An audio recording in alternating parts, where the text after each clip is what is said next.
From Grangeville to Lapway, we've got your District 2 breakdown right here on the Palouse Prepcast with Garrison Hardy.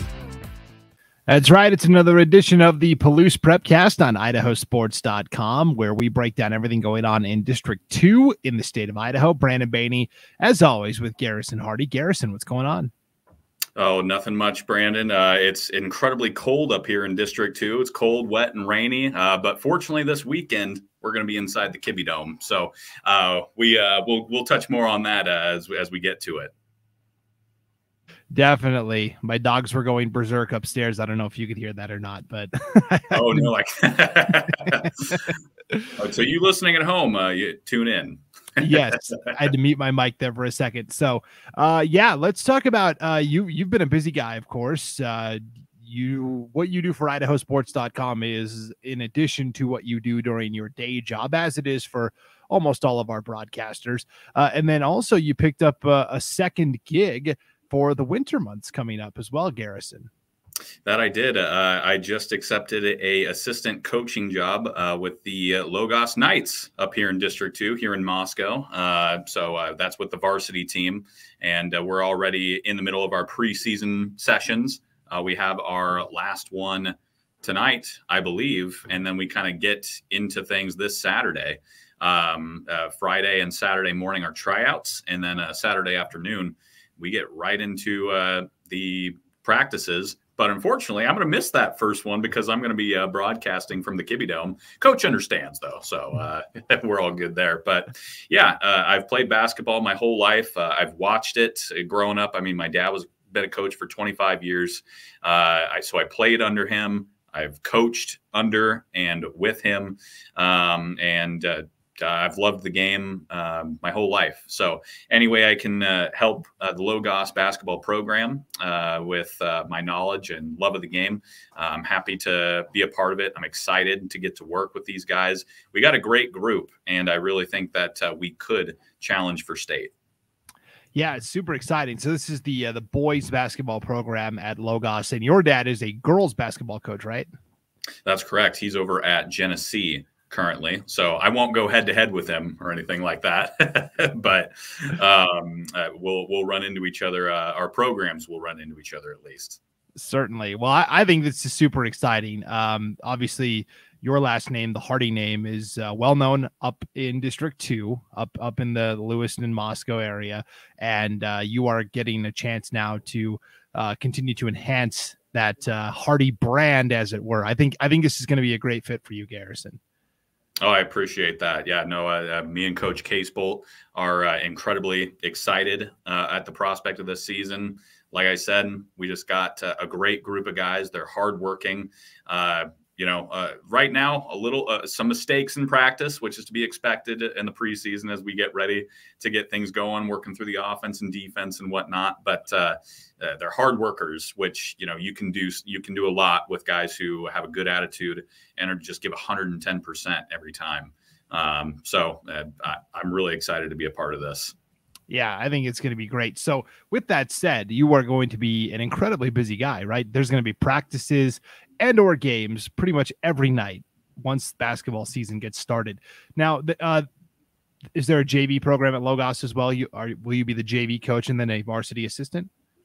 No, so we already have a JV coach, okay. Isaac Lopez, actually the AD's son. At Logos will be taking on the JV team.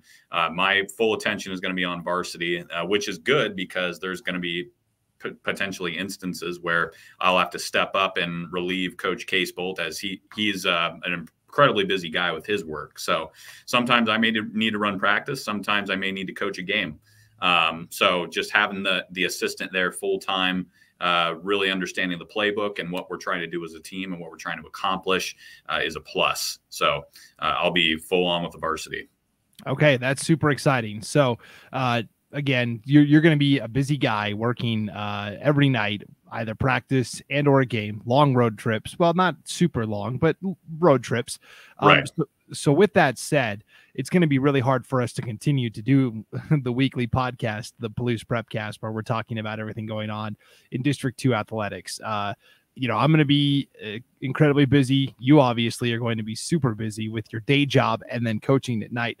So we thought this would be a good time to maybe kind of power down a little bit. We're getting to the very end of the fall sports season.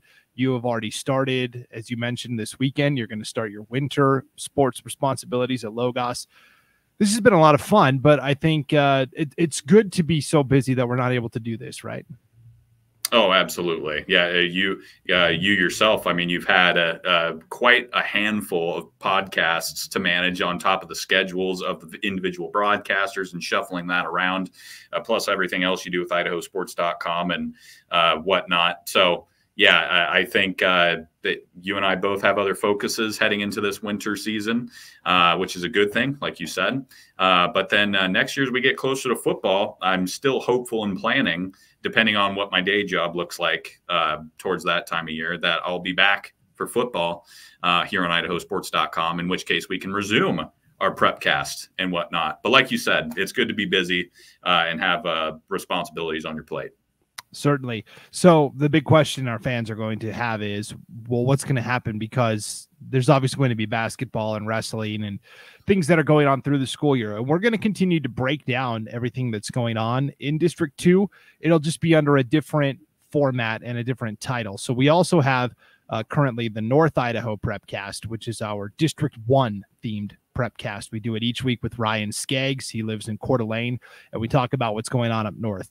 Well, Districts 1 and 2 are pretty much in the same conferences across the board, with the exception of the White Pine League at the 1A level. So we thought it would make sense to just combine the Palouse Prepcast and the North Idaho Prepcast into one. It'll still be called the North Idaho Prepcast, and you're going to get some District 1 and District 2 breakdowns, which is nice because, like I said, a lot of times you're facing the teams from District 1. So I think it's a good way to meld that together. And so the Palouse Prepcast after today will cease to exist, but we will still have the North Idaho Prepcast each and every week with Ryan Skaggs, where we will continue to break down everything going on in District 2 in addition to District 1. I think that's a good way to do it. Absolutely. The fans at home are in good hands. And, I don't know about cease to exist there, Brandon. We're going into more of a hibernation. Yes. For 20, because I'm only thinking of 2021, certainly. Sure. When we get into 22, right. For now, it's going to go into hibernation, right? And then and then we will revisit it. So this will be our last show together until probably next year. So let's go out in style. What do you say, Garrison? I'm all for it. Let's do it. Okay, let's talk about, hey, real quick, I wanted to give a quick shout out because we did have state swimming last week. I wanted to give a shout out to the Moscow boys. They took second place at the state competition, finishing second only to Bishop Kelly. So Bishop Kelly had 179, Moscow had 162. So they get to come home with a trophy from state. That's the boys swimmers from Moscow. Are you much of a swimmer, Garrison? I am not, but good job staying afloat, guys. Yeah, certainly. I think it was a big boost this year having an actual in-person competition. Last year they held state virtually, where every team just went to their own pool and submitted their times that way. And that just kind of was empty and hollow and didn't feel. So it was nice to have everybody back in one venue competing against one another at state swimming. State football, we have a couple teams still alive from District 2. Let's start at the 2A level super quick. I did want to give a shout out to Grangeville, the Grangeville Bulldogs. And again, if you're watching the video of this on the idahosports.com YouTube channel or Facebook page, you'll see we're putting the brackets up on the screen. If you're listening to the audio only at idahosports.com or wherever you download your podcasts, you can just follow along visually. So Grangeville, we knew, won the league, had the number 8 seed, had to go to West Side, who now has a 30-game winning streak in the state of Idaho. They haven't lost since September of 2019, and they just ran into a buzzsaw 58-8. This is the game that I was at, Garrison. I thought Grangeville competed hard. It was just a really long road trip against a really good opponent, but and ultimately, it's just been a really long season for Grangeville. This is a team that is, I would kind of say, a little bit in rebuilding mode from years past when you had names like Cashmitter on the team, who, by the way, went on to play at Montana State. So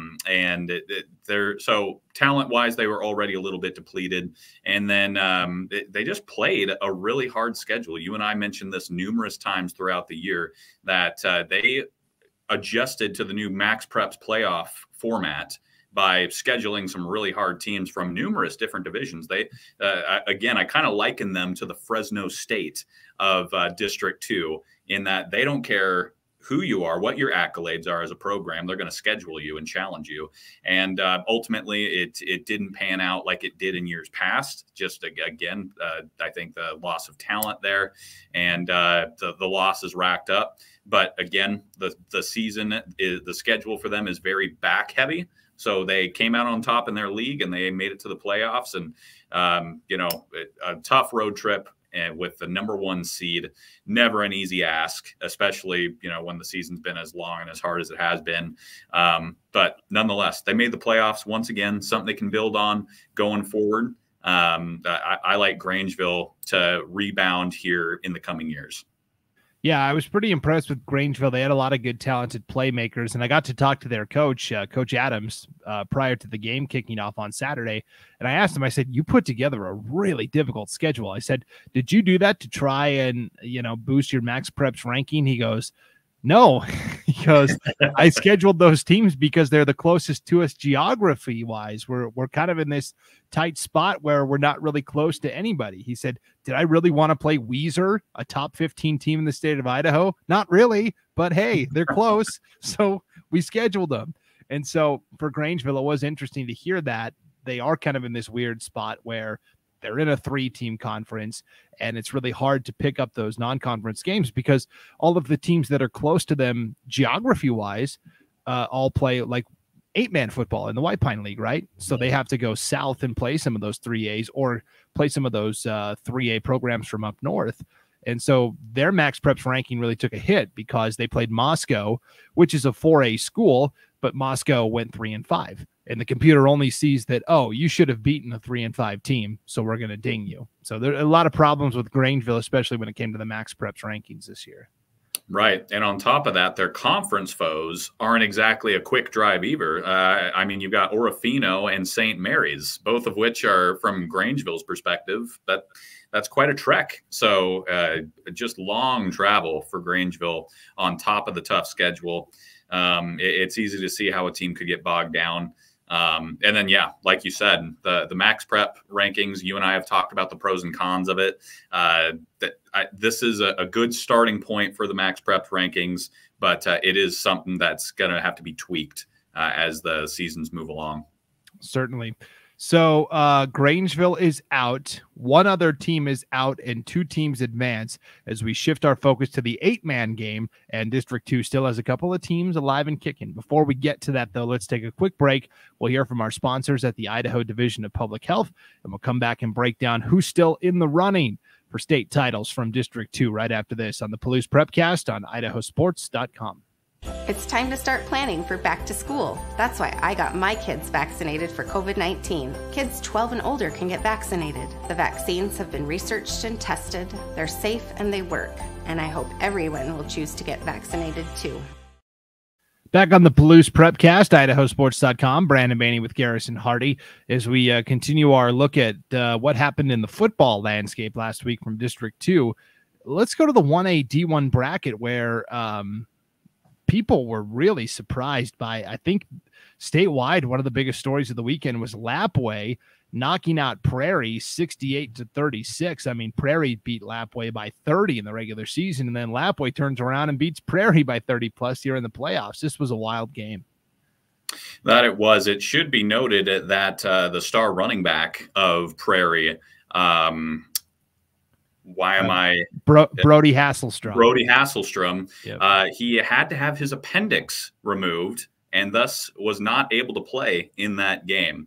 So Lapwai still could have won even with Hasselstrom there, but it did kind of take that 1-2 punch backfield away from the Pirates. As you know, normally they have Brody Hasselstrom's kind of the hammer, and then you also have Ty Hibbard in the backfield, who's more of the speedster. He's a brutal force himself. He plays fullback sometimes as well. So when the Pirates lost that was quite a blow. Now, you got to give all the credit in the world to Lapwai as they came in and did their job. They have athletes in their own right.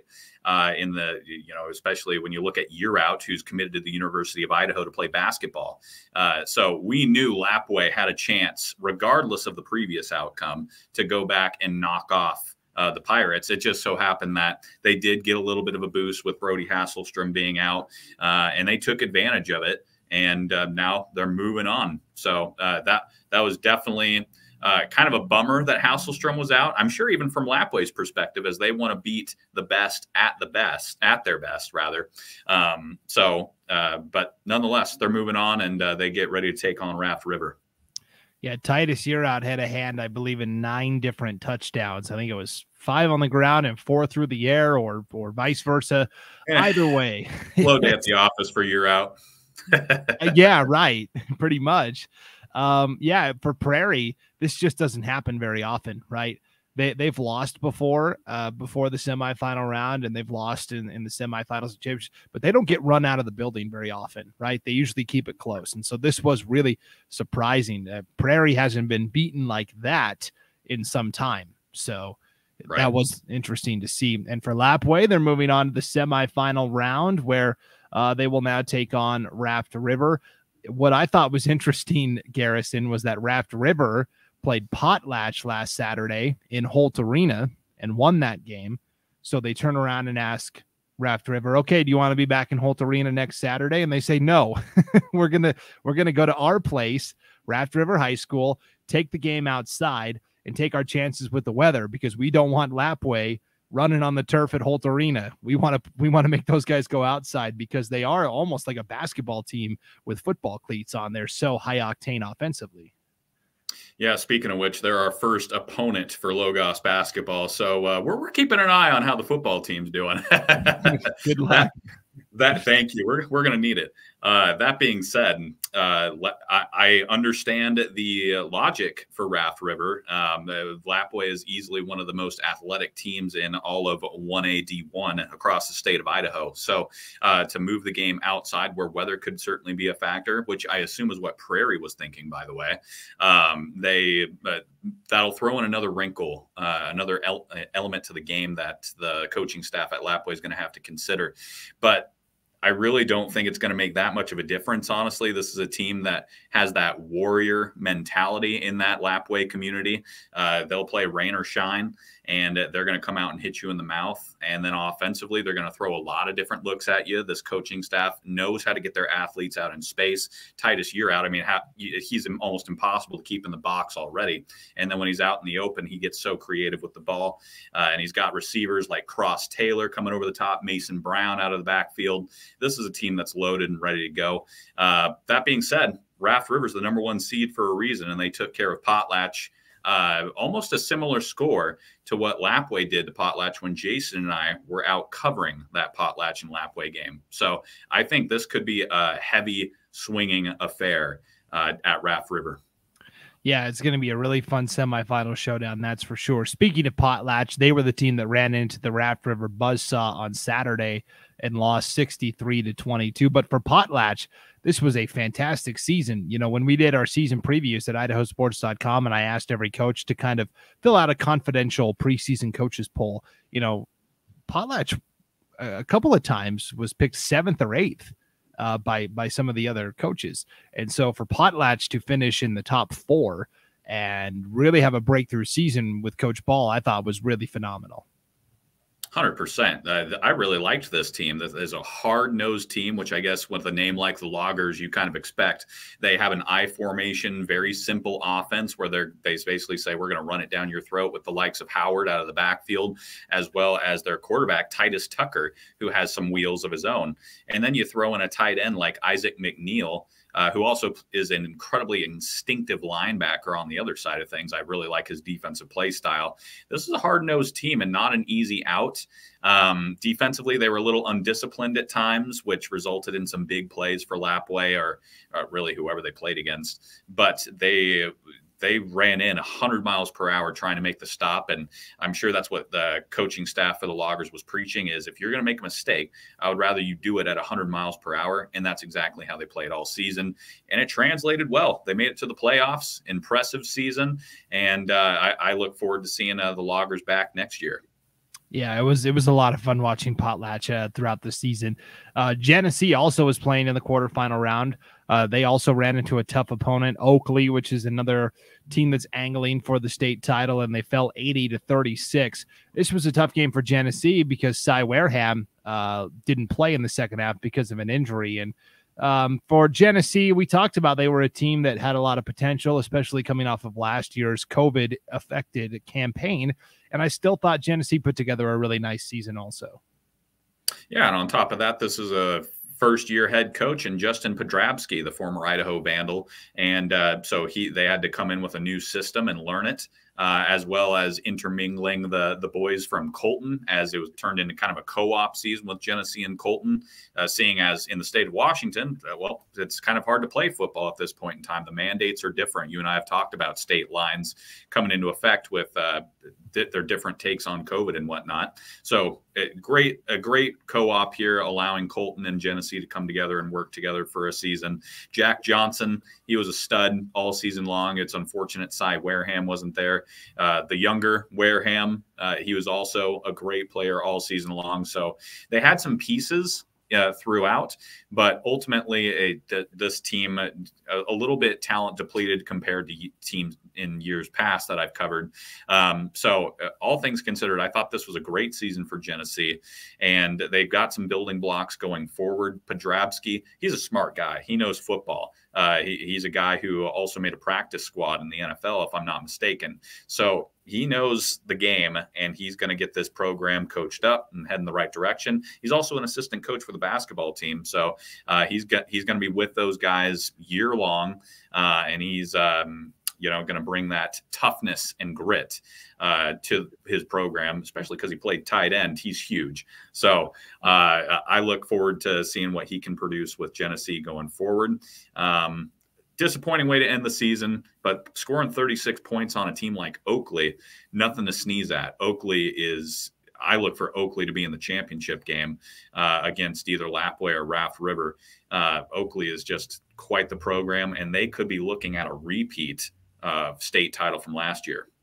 That's right. The defending 1A D1 champs ending Genesee season. Angus Jordan is a very young quarterback as well, and he played well for Genesee this year. So it's a nice building block to have moving forward.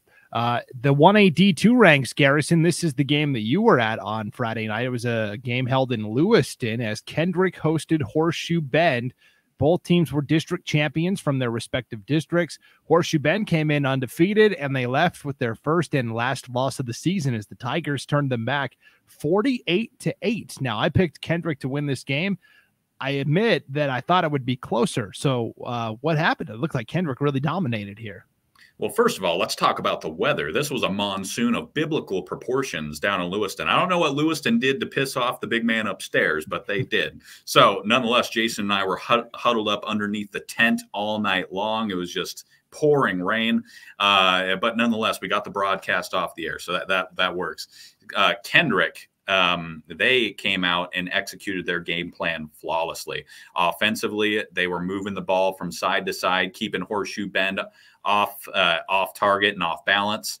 Horseshoe Bend a couple of times had the opportunity to get Kendrick off the field, and Kendrick would always have a smart play call dialed in. A couple of times they hit him with a screen pass over the top, which resulted in big time touchdowns for their receivers. So Kendrick did a great job offensively. And then defensively, I really think the weather played a big advantage for Kendrick. Kendrick did a much better job of adapting to the weather as opposed to Horseshoe Bend, where, you could tell they wanted to pass it, but because of the rain and the slippery conditions, they weren't able to really throw the ball downfield. They had to go to more of a ground game, at which point Kendrick just said, hey, we're going to load the box and you're not going to get anywhere.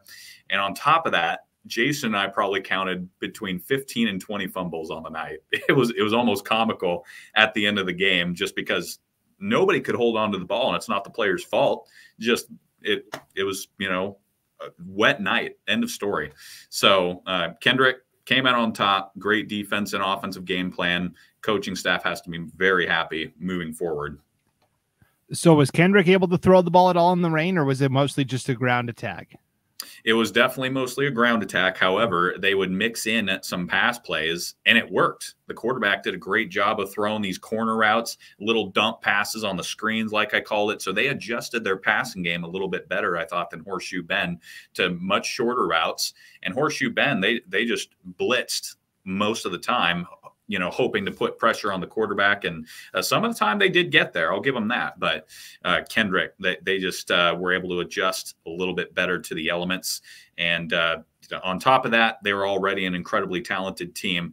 And to the fans at home, this is a team with only one senior on the roster, Kendrick, that is. So they're going to be good next year and the year after. I look for Kendrick to be a 1A D2 powerhouse here for the next couple of years, and they've got themselves a chance to win a championship this year.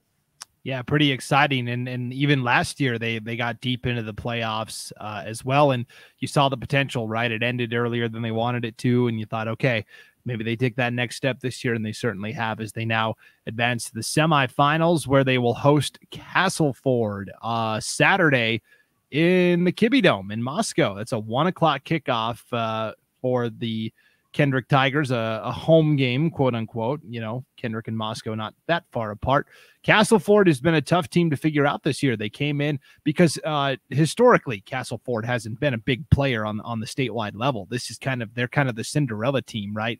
The other three teams that are playing in the semifinals, Kendrick, Dietrich, Carey, they're all used to being in the playoffs. For Castleford, this is kind of new for them, but they've had a really nice season. Their only loss was to Carey in the regular season. This is going to be a tough defensive type of matchup, I think. Well, we'll see. Have to see if the glass slipper fits this time around for Cinderella. Castleford, a couple of impressive playoff wins coming into this. And like you said, their defense appears to be firing on all cylinders, as they've only given up 8 points in those two games while putting up 70 and 58 respectively. So you're right. I think this could be a defensive grudge match. I don't think Kendrick's going to have nearly as easy of a time moving the ball down the field. But again, Kendrick's just got weapons all over the field.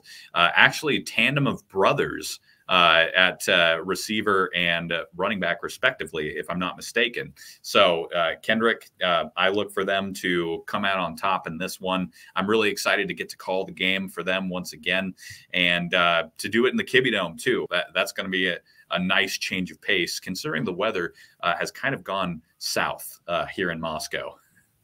Yeah, I feel bad because for the past couple of weeks, most of the games that I've done have been inside Holt Arena in Pocatello, which is obviously, in a dome and nice and climate controlled. And I feel bad for you and Ryan Skaggs has been in Sandpoint the last several weeks, where the weather's been, hit or miss. And so for all the broadcasters that have been out in the elements, I feel for you. I feel bad because I haven't really had to suffer those same plights, but at the same time, it is nice to be able to bring as many games as we've been able to you on idahosports.com. Every single semifinal game is going to be covered in some form or fashion on idahosports.com this weekend. We're going to have live announcers at every single game. It's going to be a lot of fun. And so you and Jason are going to be in the Kibbie Dome on Saturday for Kendrick and Castleford. And then we'll have to see what shakes out. There could be a championship or two in the Kibbie Dome as well, which would be pretty exciting. That it would, and to get the opportunity to call a championship game, that would be a big time plus. As I've only gotten to do semifinal games. Last year's it was Oakley versus Prairie in the semifinal, and obviously Oakley won that 42-40. One of the best games of football I've ever covered, ending with a goal line stand from Oakley. So if I get the opportunity to cover a championship game along with Coach Hansen, depending on our basketball schedules, we'll see there. But that would be incredibly exciting, and talk about one of the top-notch facilities for high school football here in the state of Idaho. That would be thrilling.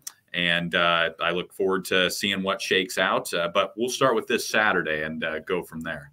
Yeah, it's going to be a lot of fun. So that'll pretty much do it for the Palouse Prepcast. Again, this has been really fun to do all season. It's been nice to have somebody who is plugged into what's going on up north in District 2. I can kind of follow in the newspaper and from the TV station and things like that and talking to people, but you're actually there living it, Garrison. You are plugged into what's going on up north, which is why we wanted to do this. We wanted to have somebody who knew the teams, knew the coaches, knew the players, and was kind of really incorporated into everything that was going on. So I think it's been a smashing success. 100%. This is just a great new feature here on idahosports.com as we continue to evolve as an organization that covers high school athletics here in the state of Idaho. Again, I wish I had this when I was a kid playing ball out in North Carolina. I'm sure, granted, I played at a pretty small school, but that's the cool thing about idahosports.com is we cover 5A down to 1A. Which is the bulk of what I cover is 1A, D1 and 2, some 5A stuff with Lewiston and whatnot, but we really get everybody a chance to have some really cool high school memories put on broadcast. And I think that's something that's really special for the kids. And I'm happy to do my part to add an element to it by bringing excitement in the broadcast and whatnot. Jason, his analyzing of the broadcast and what's happening on the field. It's a lot of fun. And folks, tune into idahosports.com and support us in whatever way you can. I think this is a really cool, a neat thing. And looking forward to bringing forward another one. Absolutely. Well, Garrison, good luck on the call this Saturday. Good luck during the basketball season as well. All right. We're gonna be keeping an eye on those Logos Knights, see how they do. Oh, geez, no pressure now.